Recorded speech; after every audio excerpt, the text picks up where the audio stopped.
Hello everyone, welcome back to my channel. मैं हूं श्रेया भटनागर और आज मैं लेके आई हूं शॉर्ट एंड डिक्टेशन। अगले 5 सेकंड में मैं स्टार्ट कर दूंगी, तो प्लीज़ आप लोग रेडी रहिएगा।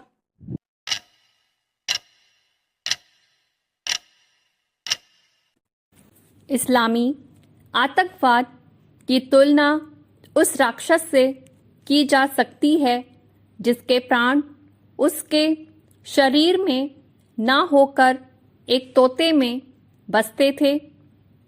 आतंकवाद के प्राण इसकी विचारधारा में बसते हैं उन सरदारों और संगठनों में नहीं जिन पर प्रहार कर इसे खत्म करने की कोशिशें हो रही हैं।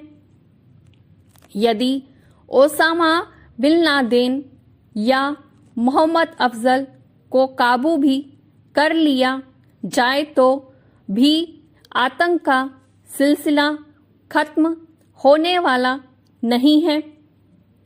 पाकिस्तान, अफगानिस्तान, अरब, यूरोप और भारत में अनेकानेक आतंकवादी मारे गए हैं। सैकड़ों जेलों में बंद हैं। तब यह आतंकवाद खत्म क्यों नहीं हो रहा है? इसलिए कि उसकी प्रेरणा एक विशिष्ट विचारधारा से लड़ने में संकोच किया जा रहा है, बल्कि उल्टे उस विचारधारा को बचाया जाता है। जब भी कोई बड़ा आतंकवादी हमला होता है तब जरूर कहा जाता है कि आतंकवादियों का कोई मजहब नहीं होता। अजीब है कि अन्य अपराधियों के संबंध में बयान नहीं आता कि उनका कोई मजहब नहीं होता। इसलिए यह बयान स्वयं सच्चाई की चुगली करता है।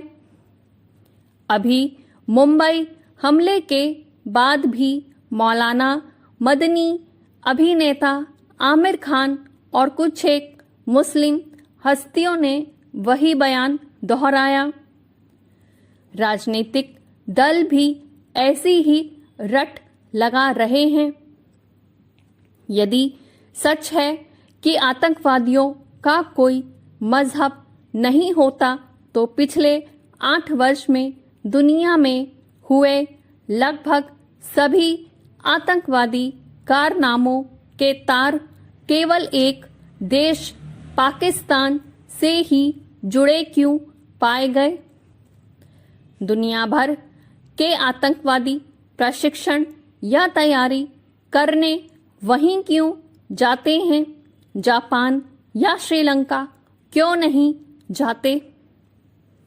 यदि आतंकवादियों का कोई मजहब नहीं होता तो उनमें तरह तरह के मजहबी विश्वासों को मानने वाले रंगरूट तैयार हो रहे होते। अफगानिस्तान में तालिबान फिर सत्ता पर काबिज होने की तैयारी कर रहे हैं। तालिबान ने ही बिन लादेन को अपना अंतर्राष्ट्रीय हेडक्वार्टर बनाने के लिए जमीन दी, जहां से अल-कायदा ने दुनिया भर में अनेक आतंकी हमले किए।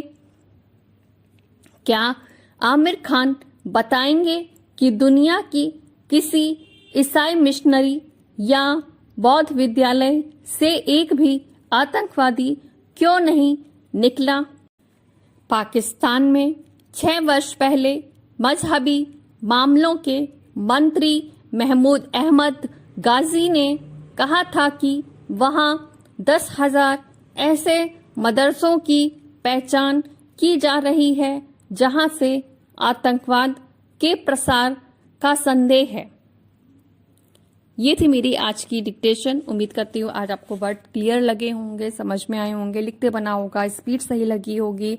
इनमें से अगर कुछ भी सही लगा है तो प्लीज़ एक लाइक ज़रूर कर दीजिएगा, शेयर कीजिएगा और चैनल पे यूं ही बने रहिएगा। और जो भी पूछना हो आप मुझे कमेंट करके पूछ सकते हैं। और इसकी नेक्स्ट जो डिक्टेशन होगी वो यहीं नीचे से शुरू होती है, इस एकमात्र तथ्य से यहाँ से शुरू होकर फिर लास्ट तक है, ये पूरा पेज का लास्ट तक है, ठीक है। और इमेज मैं आपको लास्ट टाइम दे ही चुकी हूँ, लगा चुकी हूँ स्क्रीनशॉट। तो बस इतनी प्रैक्टिस फिर से करके रखिएगा। जो गलतियां हैं उनको ईमानदारी से ढूंढ लीजिएगा, अपनी गलतियों को, उनकी भी प्रैक्टिस कर लीजिएगा। और आप मुझे कमेंट करके या वोट करके मुझे मुझे बताइए कि आपको रेगुलर डिक्टेशन चाहिए है या एक दिन के गैप पे चाहिए है। तो उस तरह से फिर मैं अपने वीडियो अपलोड करूंगी। बस इतना ही मुझे कहना था।